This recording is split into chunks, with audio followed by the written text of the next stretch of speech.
La deuxième rencontre aura été la bonne. Après une première tentative d'accord en janvier 2016, les deux principaux leaders de la Libye se sont rencontrés à Abu Dhabi ce 2 mai afin de signer un accord de paix.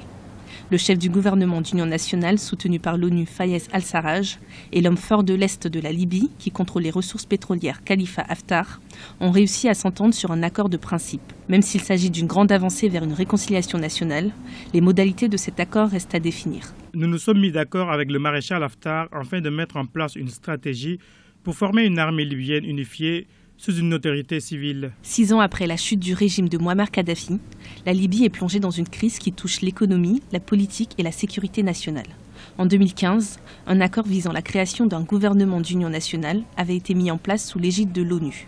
Celui-ci avait conduit à la désignation de Fayez al-Sarraj à la tête du pays, une nomination que le maréchal Khalifa Haftar a toujours contestée. Basé dans l'est du pays, le maréchal dirige les forces armées de la région ainsi que ses principales ressources pétrolières. Le général ou le maréchal Haftar, parce qu'il s'est donné ce titre depuis moins plus de 2 à 3 ans, a de l'influence sur une partie de la Libye. C'est très difficile puisqu'il y a aussi des pressions extérieures. Et donc le gouvernement Sarraj, peut-être avec ce rapprochement de Haftar, aura peut-être plus de force, plus de légitimité pour pouvoir donc appliquer cet accord qui a été salué par l'ensemble de la communauté internationale, c'est-à-dire les accords politiques d'Israël.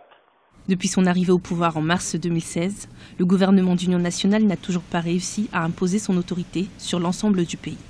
L'Est reste dirigé par les forces armées du maréchal Khalifa Haftar et l'influence des frères musulmans ne cesse de grandir sur le territoire.